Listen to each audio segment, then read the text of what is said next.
اس نے چند سیکنڈز مزید انتظار کیا اور پھر اچانک ہی دیوار کے آڑ سے نکل کر ٹیلے کی طرف دوڑ لگا دی۔ اس کے ساتھ ہی فائرنگ کا سلسلہ دوبارہ شروع ہو گیا۔ گولیاں اس کے آس پاس گھوم رہی تھیں اور دوڑتا رہا اور پھر ٹیلے کے پیچھے چھلانگ لگا دی۔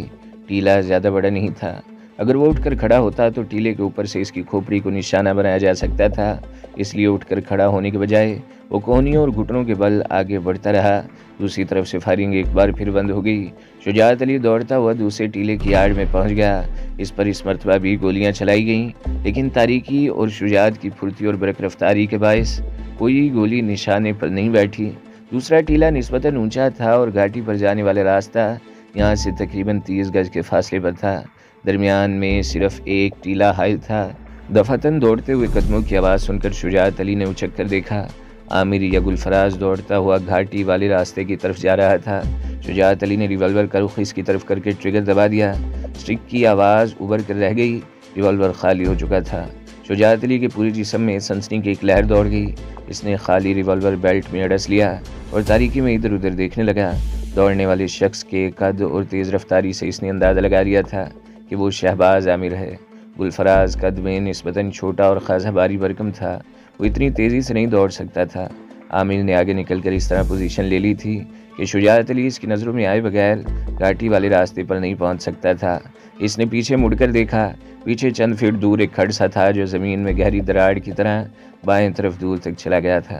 شجاعت علی سوچ رہا تھا کہ اگر وہ اس دراڑ میں پہنچ جائے تو ان کی نظروں میں آئے بغیر اس کھڈ کے اندر ہی اندر چلتا ہوا بائیں طرف کسی اور راستے سے اس نشیب سے نکل کر سڑک تک پہنچ سکتا تھا۔ وہ بھی فرار کے امکانات کا جائزہ لے رہا تھا کہ ٹیلے پر سرسراہٹ کی آواز سن کر چونک گیا۔ اس نے سر اٹھا کر دیکھا، اس کے ساتھ ہی اس کا دل اچھل کر حلق میں آ گیا۔ آسمان پر چمکتے ہوئے ستاروں کے پس منظر کی مدھم سی روشنی میں گلفراز ٹیلے پر کھڑا تھا۔ اس کے ہاتھ میں پستول بھی صاف نظر آ رہا تھا جس کا رخ شجاعت کی طرف تھا۔ تمہارا ڈرامہ اب ختم ہو چکا، شرافت سے اٹھ کر کھڑے ہو جاؤ، کوئی گڑبڑ کرنے کی کوشش کی تو کھوپڑی اڑا دوں گا۔ گلفراز کے حلق سے بیڑیے کی سی گراہٹ نکلی۔ شجاعت کے منہ سے بے اختیار گہرا سانس نکل گیا۔ اس نے گلفراز کے کہنے پر عمل کرنے میں ہی یافیت سمجھی۔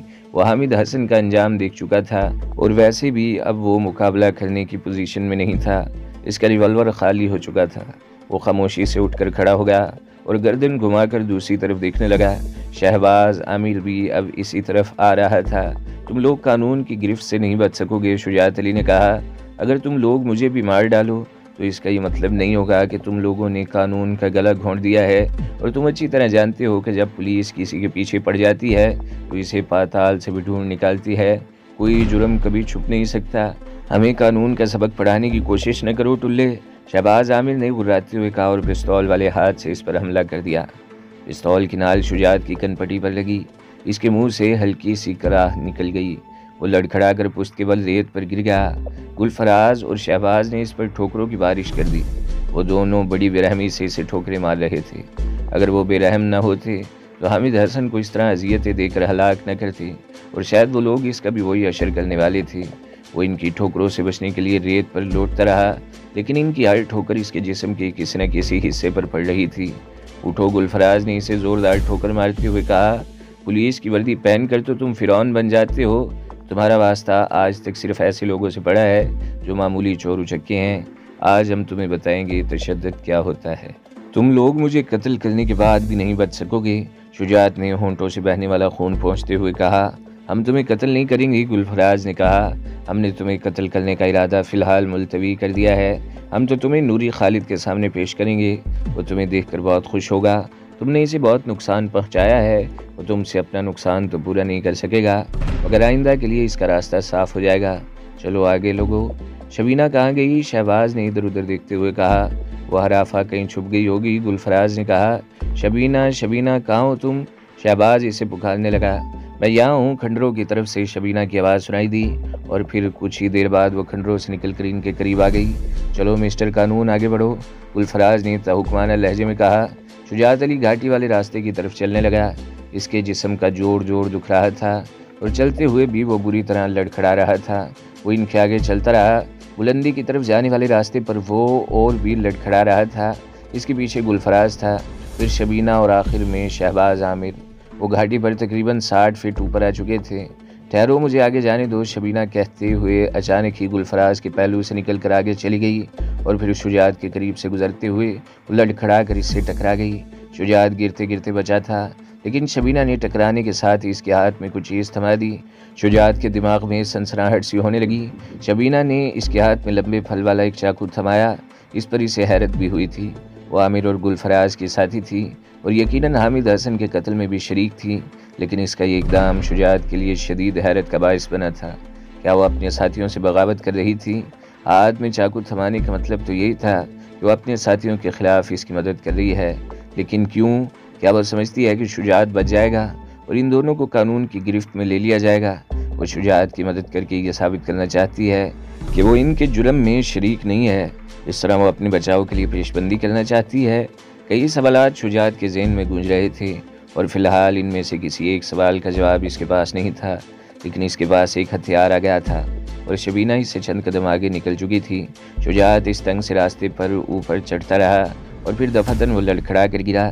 اس نے گرتے ہی بڑی تیزی سے لوٹ لگا کر اپنے پیچھے آنے والے گلفراز کو پیر سے زوردار ٹھوکر مار دی۔ گلفراز کے لیے یہ صورتحال بالکل غیر متوقع تھی۔ شجاعت علی کی ٹھوکر اس کے پستول والے ہاتھ پر لگی تھی۔ پستول اس کے ہاتھ سے نکل کر نیچے گر گیا اور وہ خود الٹے قدموں لڑکتا ہوا پیچھے آنے والے شہباز عامر سے ٹکرایا۔ شہباز بھی اپنا توازن برقرار نہیں رکھ سکا۔ گلفراز کے ساتھ ہی وہ بھی گرا اور وہ دونوں ڈھلان راستے پر لڑکنے لگے۔ شجاعت علی بھی اپنے آپ کو نہیں سنبھال سکا۔ ان کے پیچھے وہ بھی ڈھلان پر لڑکنے لگا۔ دفعتاً ایک زوردار دھماکہ ہوا۔ اس کے ساتھ ہی فضا ایک بھیانک چیخ کی آواز سے گونج اٹھی۔ یہ گلفراز کی چیخ تھی۔ لڑکتے ہوئے شہباز کے ہاتھ میں پکڑے ہوئے پستول کا ٹریگر دب گیا تھا اور گولی نے گلفراز کی کھوپڑی کے پرخچے اڑا دیے تھے۔ شجاعت لڑکتے ہوئے ایک پتھر سے ٹکرا کر رک گیا۔ اس نے اٹھنے کے لیے زمین پر ہاتھ ٹکائے تھے کہ کوئی چیز اس کے ہاتھ سے ٹکرائی۔ وہ پتھر نہیں تھا، گلفراز کا پستول تھا۔ اس نے پستول اٹھا لیا اور نیچے کی طرف دیکھنے لگا۔ شہباز بھی گھاٹی کے ڈھلانی راستے کے ایک موڑ پر رک گیا تھا۔ شجاعت پستول سنبھالے نیچے کی طرف پھسلنے لگا۔ ابھی وہ چند گز نیچے اترا ہوگا کہ اسٹک کی ہلکی سی آواز سنائی دی۔ وہ پستول کا ٹریگر دبانے کی آواز تھی۔ شجاعت علی کو سمجھنے میں دیر نہیں لگی کہ شہباز نے اس پر فائر کرنا چاہا، مگر اس کا پستول خالی ہو چکا تھا۔ شہباز پر دہشت سی طاری ہو گئی تھی۔ گلفراز خود اس کے ہاتھوں مارا جا چکا تھا اور اس کا اپنا پستول خالی ہو چکا تھا۔ اس نے خالی پستول شجاعت پر کھینچ مارا۔ شجاعت تاریکی میں اپنی طرف پھینکے گئے پستول کو دیکھ نہیں سکا۔ وہ اس کے دائیں کاندھے پر لگا۔ اس کے منہ سے ہلکی سی کران نکل گئی اور گلفراز والا پستول اس کے ہاتھ سے چھوٹ کر دور جا گرا۔ چاقو تو اس نے اس وقت پھینک دیا تھا جب گلفراز کا پستول اسے مل گیا تھا، مگر اب پستول بھی اس کے ہاتھ سے نکل گیا۔ شہباز نے ایک لمحے کو اوپر دیکھا، پھر مڑ کر ڈھلان پر نیچے کی طرف دوڑ لگا دی۔ شجاعت بھی اٹھ کر اس کے پیچھے لپکا۔ عمودی ڈھلان پر دوڑنا خاصا خطرناک تھا، لیکن وہ شہباز کو فرار کا موقع نہیں دینا چاہتا تھا۔ وہ بڑی تیزی سے ڈھلان پر دوڑ رہا تھا۔ ایک دو مرتبہ وہ گرتے گرتے بچا تھا، مگر اس نے پرواہ نہیں کی تھی۔ اس کا شمار ایسے فرض شناس پولیس آفیسروں میں کیا جا سکتا تھا جو قانون کی بالادستی کے لیے اپنی جان کی بازی لگانے سے بھی دریغ نہیں کرتے۔ اس کا ساتھی حامد حسن اپنے فرض پر قربان ہو چکا تھا اور وہ خود موت کے دہانے سے لوٹ کر آیا تھا۔ اب اسے موقع مل رہا تھا اور وہ اس موقع کو ضائع نہیں کرنا چاہتا تھا۔ وہ سنبھل کر نیچے کی طرف دوڑتا رہا۔ شہباز اس سے 5-6 گز آگے تھا۔ دفعتاً شہباز کا پیر پٹ گیا۔ اس نے اپنا توازن برقرار رکھنے کی کوشش کی، مگر کامیاب نہ ہو سکا اور پشت کے بل گرا اور اٹھنا ہی چاہتا تھا کہ اوپر سے شجاعت نے چھلانگ لگا دی۔ شجاعت ہوا میں اڑتا ہوا اس کے اوپر آ گرا۔ وہ دونوں ایک دوسرے سے گتھم گتھا ہو کر ڈھلان پر لڑکنے لگے۔ ڈھلان کے اختتام پر شجاعت نیچے تھا اور شہباز اوپر۔ اس نے ایک ہاتھ شجاعت علی کے گلے پر رکھ دیا اور دوسرے ہاتھ سے اس کے منہ پر گوند سے برسانے لگا۔ شجاعت نے اس کا وہ ہاتھ پکڑ لیا جو اس کے گلے پر تھا۔ وہ کلائی کو دونوں ہاتھوں کی گرفت میں لے کر پوری قوت سے مروڑنے لگا۔ شہباز کو یوں محسوس ہوا جیسے اس کی کلائی کے سیاہی شکنجے میں پھنس گئی ہو۔ شجاعت نے اسے زوردار جھٹکا دیا۔ وہ کراہتا ہوا ایک طرف لڑک گیا۔ شجاعت فوراً ہی اٹھ گیا اور شہباز عامر کو سنبھلنے کا موقع دیے بغیر اس پر ٹھوکروں کی بارش کر دی۔ وہ ہر ٹھوکر پر بلبلا رہا تھا۔ بہت دلیر ہو تم، شجاعت اسے ایک اور ٹھوکر مارتے ہوئے گرایا۔ تم تو مجھے پلیٹ میں سجا کر نوری خالد کے سامنے پیش کرنا چاہتے تھے، اب میں تمہیں پلیٹ میں سجا کر اس خبیث کے سامنے پیش کروں گا۔ شہباز بری طرح بلبلا رہا تھا۔ ایک موقع پر اس نے شجاعت علی کا پیر پکڑ کر زوردار جھٹکا دیا۔ شجاعت پشت کے بل گرا۔ اس کے سنبھلنے سے پہلے ہی شہباز عامر اٹھ کر ایک طرف دوڑنے لگا۔ وہ بری طرح لڑکھڑا رہا تھا۔ اسے ہاتھ سے جاتا دیکھ کر شجاعت پھرتی سے اٹھا اور شہباز عامر پر چھلانگ لگا دی۔ شہباز ایک بار پھر اس کے شکنجے میں آ گیا۔ وہ دونوں ایک دوسرے سے گتھم گتھا ہو گئے۔ ٹھیک اسی وقت کسی گاڑی کا انجن سٹارٹ ہونے کی آواز سنائی دی۔ ان دونوں کو سمجھنے میں دیر نہیں لگی کہ شبینہ موقع پا کر فرار ہو رہی تھی۔ شہباز عامر نے اٹھنے کی کوشش کی مگر شجاعت نے اسے ٹخنوں کے قریب سے پکڑ کر گھسیٹ لیا۔ وہ پشت کے بل گرا۔ اس کے ساتھ ہی اس کے منہ سے ہلکی سی چیخ نکل گئی۔ شجاعت نے اٹھ کر ایک بار پھر اس پر ٹھوکروں کی بارش کر دی۔ شہباز کے ناک اور ہونٹوں سے خون بہہ رہا تھا۔ اب اس میں مزاحمت کی سکت بھی نہیں رہی تھی۔ شجاعت بھی ہانپ رہا تھا۔ اس نے اس کو آخری ٹھوکر ماری اور اسے قمیض کے کالر سے پکڑ کر گھسیٹنے لگا۔ اس کی اپنی حالت بھی غیر ہو رہی تھی۔ اس کے ہونٹوں سے بھی خون رس رہا تھا۔ گاڑی کے قریب پہنچ کر اس نے شہباز کا کالر چھوڑ دیا۔ اٹھو، شجاعت گرایا، شرافت سے اوپر چلو، اگر تم نے کوئی گڑبڑ کی تو میں تمہیں زندہ نہیں چھوڑوں گی۔ شہباز لڑکھڑاتا ہوا گھاٹی پر چڑھنے لگا۔ پیچھے سے شجاعت اسے دھکے دے رہا تھا۔ بالآخر وہ اوپر پہنچ گئے اور جب وہ اس چھوٹی چٹان کے اوپر سے گھوم کر سامنے آئے تو وہاں صرف شجاعت کی کار کھڑی تھی۔ شہباز لوگوں کی وین غائب تھی۔ شجاعت کو سمجھنے میں دیر نہیں لگی کہ شبینہ وہ وین لے کر فرار ہو گئی تھی۔ کار کے قریب پہنچ کر شجاعت نے شہباز کی پنڈلی پر زوردار ٹھوکر ماری۔ شہباز بری طرح چیخا اور ایک ٹانگ پر ناچنے لگا۔ اس نے دونوں ہاتھوں سے مضروب پنڈلی تھام رکھی تھی۔ شجاعت نے اس کے جبڑے پر زوردار گھونسا رسید کر دیا۔ وہ چیختا ہوا ڈھیر ہو گیا، مجھے تم جیسے لوگوں پر بالکل رحم نہیں آتا جو دوسروں کی زندگیوں سے کھیلتے ہیں۔ شجاعت نے گراتے ہوئے ایک اور ٹھوکر رسید کر دی۔ تم، شہباز ہکلایا، تم نوری خالد کے انتقام سے بچ نہیں سکو گے۔ وہ تم سے ایک ایک بات کا حساب لے گا۔ پہلے تو میں تمہارا حساب لوں گا، شجاعت علی گرایا۔ اس نے کار کی ڈگی سے رسی نکالی اور شہباز کے ہاتھ پشت پر باندھنے کے بعد اسی رسی سے اس کے پیر بھی باندھ دیے اور کار سے ٹیک لگا کر کھڑا ہو گیا۔ وہ بری طرح ہانپ رہا تھا۔ اس کے ہونٹوں سے بہنے والا خون ٹھوڈی کو تر کرتا ہوا گلے تک پہنچ گیا تھا۔ اپنے اکھڑے ہوئے سانس پر قابو پانے کے بعد اس نے ڈرائیونگ سیٹ والا دروازہ کھولا اور ڈیش بورڈ کے خانے سے فلالین کا ڈسٹر نکال کر ہونٹوں، ٹھوڈی اور گلے سے خون صاف کرنے لگا۔ جب اس کے حواس بحال ہوئے تو اس نے کار میں سے موبائل فون اٹھا لیا اور پولیس کا ایمرجنسی نمبر ڈائل کرنے لگا۔ Police emergency centre. دوسری طرف سے فوراً ہی کال ریسیو کر لی گئی۔ میں سب انسپکٹر شجاعت علی بول رہا ہوں۔ شجاعت نے کہا، ایک خطرناک مجرم میری تحویل میں ہے، میں بھی زخمی ہوں، مجھے مدد کی ضرورت ہے، یہاں 2 لاشیں بھی ہیں، قریب ترین تھانے کو اطلاع کر دی جائے۔ شجاعت ایک لمحے کو خاموش ہوا، پھر اپنی لوکیشن بتانے لگا۔ سب انسپکٹر شجاعت علی دوسری طرف سے بولنے والے کے لہجے میں حیرت تھی۔ اپنا فون نمبر بتائیے۔ شجاعت نے اپنا موبائل فون نمبر بتایا۔ آپ فون بند کریں، میں ابھی آپ کو رنگ کرتا ہوں، دوسری طرف سے کہا گیا۔ سب انسپکٹر شجاعت نے فون بند کر لیا۔ یہ ضابطے کی کارروائی تھی۔ ایمرجنسی سینٹر پر کوئی اطلاع دینے والے کا فون نمبر لے لیا جاتا تھا اور پھر اس نمبر پر رنگ کر کے اس امر کی تصدیق کی جاتی تھی کہ واقعی اطلاع درست ہے یا کسی نے مذاق کیا تھا۔ تصدیق کے بعد ہی کوئی کارروائی کی جاتی تھی۔ تقریباً 3 منٹ بعد شجاعت کے فون کی گھنٹی بجی۔ اس نے فوراً ہی کال ریسیو کر لی۔ ابھی آپ نے پولیس ایمرجنسی سینٹر کو فون کیا تھا؟